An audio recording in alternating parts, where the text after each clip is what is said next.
আসবো মিথুন রাশিতে। মিথুন রাশির ব্যবহারিক এবং চারিত্রিক বৈশিষ্ট্য কিরকম হয়। মিথুন রাশিটা হচ্ছে একটা বায়ুতত্ত্বের রাশি। বায়ুতত্ত্ব মানে ছড়িয়ে পড়ে, তাই না?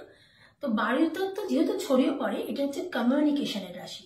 আপনার মিথুন লগ্ন হোক বা মিথুন রাশি, বা মিথুন রাশিতে এরকম হতে পারে মিথুন রাশিতে চন্দ্র বসে আছে, এছাড়া আপনার মিথুন রাশিতে অনেকগুলো গ্রহ বসে থাকতে পারে, বা মিথুন রাশির যে অধিপতি বুধ, তার সেই বুধের দশাও আপনার চলছে, তাহলে আপনার কমিউনিকেশন খুব ভালো দেবে। আপনার মধ্যে এমন একটা ব্যাপার দেবে যে আপনার মধ্যে আইডিয়া, প্রচুর আইডিয়া আসবে এবং আপনি প্রচুর আইডিয়া সবাইকে শেয়ার করতে পারবেন। এবং এরকম এলো আপনি হয়তো কোনো ইনফরমেশন পেলেন, আপনার মধ্যে আপনার চারিত্রিক বৈশিষ্ট্য এমন হবে আপনি ওই ইনফরমেশনটাকে আপনি ঝট করে ইনফরমেশনটাকে নোট করে রাখবেন যে ওই ইনফরমেশনটা কে বলতে পারে, কবে আমার কাজে লাগে। এরকম একটা ব্যাপার কিন্তু মিথুন রাশির নেচারের মধ্যে থাকে। এরা কমিউনিকেশনের কাজ খুব ভালো করে, এরা খুব ভালো ইউটিউবার হতে পারে, এরা খুব ভালো বায়ুতত্ত্বের রাশি, যেহেতু বায়ু মানেই ছড়িয়ে যাচ্ছে না, তো এদের মধ্যে বা আপনার মিথুন রাশিতে এমন অনেকগুলো প্ল্যানেট বসে আছে, সেক্ষেত্রে আপনার এই ধরনের কাজ কিন্তু ভালো হয়, কমিউনিকেশনের কাজ। এদের এনার্জি পয়েন্ট কি হয়? এদের এনার্জি পয়েন্ট হয় উজ্জয়িনী, মানে শিবের রুদ্র রূপ। মানে শিবকে যদি রুদ্র রূপের যে শিবের যে রূপ হয় না, যে চুলটা এলোমেলো, হাতে আপনার ডুমরু আছে, রুদ্র যে নটরাজ রূপ, শিবের যে রুদ্রের রূপটা থাকে, সেই রূপের যদি আপনি পুজো দিতে পারেন, বা সেখানে সেটাও হচ্ছে আপনাদের এনার্জি পয়েন্ট, মানে উজ্জয়িনীতে আপনারা যেতে পারেন। এছাড়া দেখবেন শিবের রুদ্র রূপটা আমরা কোথায় দেখতে পাই? মূলত যারা ক্রিয়েটিভ ফিল্ডের সাথে যুক্ত থাকে।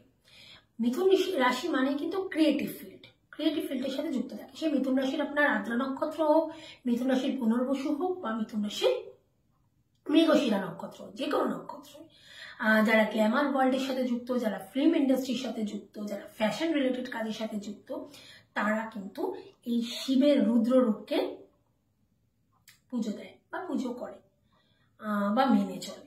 তো আপনি যদি আপনার এই রাশিকে ব্যালেন্স করতে চান, তাহলে আপনি এই শিবের রুদ্র রূপকে অবশ্যই পুজো করুন, এবং না হলে সেইখানে সেই উজ্জয়িনী মন্দিরে আপনাকে দুবার তিনবার যদি আপনি পরপর যান, অটোমেটিক আপনার ওই রাশি কিন্তু ব্যালেন্স হয়ে যায়।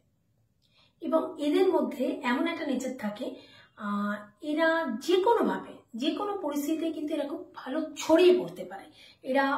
এদের কমিউনিকেশন ফিল্ড এত ভালো হয়, এরা অটোমেটিক্যালি মানুষের মধ্যে মানুষের ভালোবাসা কুড়িয়ে নিয়ে কিন্তু এরা মানুষের মধ্যে ভীষণ ভালোভাবে ছড়িয়ে পড়তে পারে।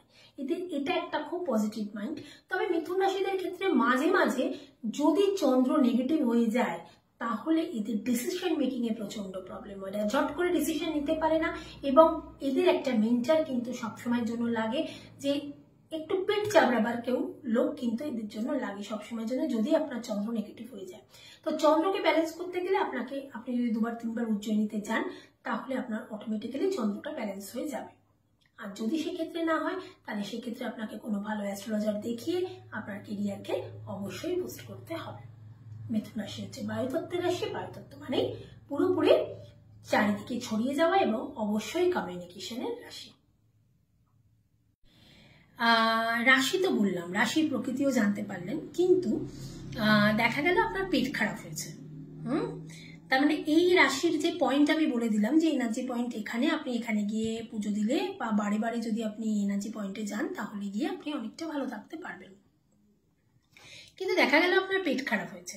পেট খারাপের কারণটা জানতে হবে আপনাকে। পেট খারাপের কোনো ওষুধ দেওয়া হলো, বা আপনার জ্বর হয়েছে, আপনাকে জ্বরের কোনো ওষুধ দেওয়া গেল, কিন্তু জ্বরটা আপনার বারে বারে আসছে। কোনোভাবেই জ্বরের কোনো ওষুধ খেয়ে বা পেট খারাপের কোনো ওষুধ খেয়ে আপনার সেটা কমছে না, আবার সেটা ফিরে আসছে। তাহলে সেক্ষেত্রে কিন্তু আপনার হরোস্কোপ দেখার প্রয়োজন আছে, যে আপনার জ্বরটা বা পেট খারাপটা কেন, কিসের জন্য হচ্ছে। তখন অটোমেটিক্যালি ব্লাড টেস্টটা করা দরকার। তো সেক্ষেত্রে কিন্তু নিজস্ব হরোস্কোপ বা নিজস্ব বাস্তুটা বা নিউমোলজিক্যালি আপনার ডেট অফ বার্থের একটা ক্যালকুলেশন কিন্তু লাগে।